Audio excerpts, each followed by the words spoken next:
Hi everyone, today OnePlus announced their new device, the OnePlus Nord CE 2, technically also 5G. And I got a media kit for it as well. So we're gonna just quickly talk about the phone experience so far. These are initial impressions, it's not a full review, and of course if you do want to see a full unboxing of the device itself, mainly focusing on specs as well, there's a link in the description where you can check that out on my second channel. But this is more a first impression about the OnePlus Nord CE 2. So let's just talk quickly about what you get with the phone itself. Now this is a media kit, so I do get something extra. You get this sandstone black, which is something that I use on the phone, and of course the blue sandstone as well. Both really nice, and I do really like the sandstone as well. Now what do you get when you buy the phone itself? Of course you get a case with it, which is located in this package as well. Of course you do get a charger inside, and this is actually a 65 watt charger. This means that your phone will charge rapidly. Really awesome to see that when it comes to having that with a phone. And of course you do get a cable with it. It's USB-A to USB-C. Now when it comes to overall design, let's quickly talk about that, because that's something that people are either gonna like or dislike. Now for one, dust and fingerprints are definitely a thing on it, but because it's a lighter color it doesn't stand out as much. But overall I will have to say that the design looks very different. It's not something unique per se, but it looks different, and there's a lot of things going on in terms of effects when it comes to the camera. For instance, the flash, and of course the useless 2 megapixel sensor that is right there as well. It does have like a shading effect inside the camera housing itself. I do like how these are the two main sensors and they really matter, but honestly I would have ditched that 2 megapixel sensor. It's not useful at all. In terms of colors, you do get this Bahama blue, and of course you do get a gray version. I didn't get the gray version, but this is the blue version. It's very punchy but also somewhat subtle. What I will have to say after using it for a while, for instance, one thing that I would love to see next to, of course, that 2 megapixel sensor just not being there, is of course the ultra wide being a high resolution. It's an 8 megapixel sensor and it's decent, but I would have liked to see a bump in terms of resolution for that ultra wide. What I really do like though is, for instance, the charging speed. This phone charges up really fast. So if you are in a pickle when it comes to battery life, this thing charges blazingly fast, and you do get that inside of the box itself. These days that's something sadly that you have to praise, but you get it inside. Not to mention something else that I have to praise. You do actually get a micro SD slot in this and dual SIM. So you have both options. You're not limited to either having a SIM and then a micro SD, or 2 dual SIMs and no micro SD. This has both of these options, and I really do appreciate that when it comes to a phone like this.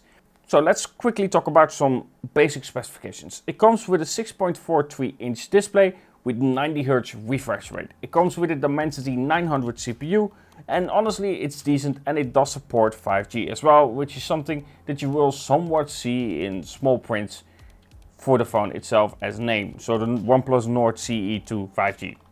That's the basic name for it. It comes with 8 GB of RAM or 6 GB of RAM, but I have the 8 GB RAM version, just so you know. And 128 GB of internal memory.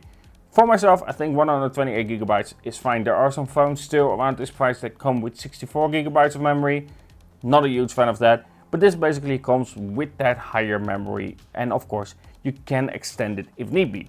And then of course we do have to talk about software experience, because there's a lot of conversation about OnePlus and of course Oppo fusing together somewhat. For instance, something that is really notable is, well, Oppo recently announced that they will also now collab with Hasselblad. Of course, the first camera that was on the moon.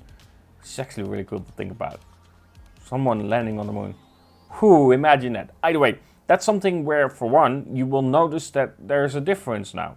And of course, ColorOS being there in China instead of Oxygen OS. Here, however, I still get Oxygen OS. And what for me is important when it comes to a phone is if the software works well, if the overall phone experience is solid. So far, now this is of course with limited use, about a week or so, the phone works well. I haven't had any issues, I didn't have any hiccups or any bugs that I found so far on the device itself. Now of course, we aren't talking about a high-end phone that costs like 600, 700 or even 1,000 euros. So you will notice that, for instance, it isn't the best in camera. So let's talk about that one. Now, in terms of camera, as stated, I would have liked to see an upgrade when it comes to the ultra wide. This is an 8 megapixel sensor. I would have loved a 12 megapixel sensor for, of course, the ultra wide. I think that really helps when it comes to a phone like this. And then, of course, we have the main sensor, and that one is actually quite decent. I think it performs pretty well in daytime. In low light, you will notice that we aren't talking about a phone that costs €1,000. So you will notice that, and it will show you some samples, of course, as well. But you will notice that there is a difference in camera performance compared to something that is a flagship.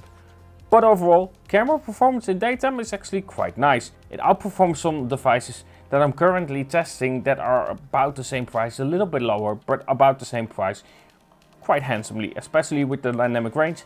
It's actually quite decent here. Now, of course, how the image looks is something that is a preference. I like it when an image looks more natural, and yes, that will mean a bit more flat depending on the shot itself. But overall, I think OnePlus does a pretty decent job here, and the calibration between the two lenses is actually quite decent as well. Now, we're not going to discuss the 2 megapixel sensor one, because for me that one is just not useful at all, and I don't think a phone like this should ship with that extra sensor. It makes no sense for me. Either way, overall performance so far has been really solid. I do like that you do get a lot of options with this phone, as the micro SD, of course getting a charger inside, getting the headphone jack, and some protection against water resistance as well. So the OnePlus Nord CE 2 5G, or OnePlus Nord CE 2, I prefer that name without the 5G because it gets a mouthful when you use the full name. But I think it's a compelling package. I still have to wait and see how it performs though. This is just me using it for a little bit under a week, well, actually a little bit over a week now. So I have to wait and see how it performs long term. So at the end, I will have to say, with my first impressions and not a full review, I have to state that it performs pretty well. I really haven't found any bugs or issues with the phone itself. Camera performance, as stated, is pretty good. And of course, you do get a lot of features with the phone itself. And that's something that you have to commend when it comes to a phone. You want to have more features instead of less, you know? That's really nice to have on a phone. Either way, we're gonna have a full review of the device itself, so stay tuned. And if you aren't subscribed yet, don't forget to subscribe. But we are going to have a full review about the device and see what it does well, what it doesn't do well, and where I think OnePlus needs to work on. Either way, hope you enjoyed this short video, and as stated, if you want just an unboxing of the media kit and the phone itself and more stuff about the specifications, there is a link in the description where you can check out my second channel where I have a full unboxing of the device itself. Either way, hope you enjoyed the video, and if you did, don't forget to leave a like and a comment below. It really helps out as well. And of course, don't forget to subscribe and hit that bell icon thing so you get a notification, probably, potentially, hopefully, of my next video. Either way, have a good one, and talk to you guys in the next.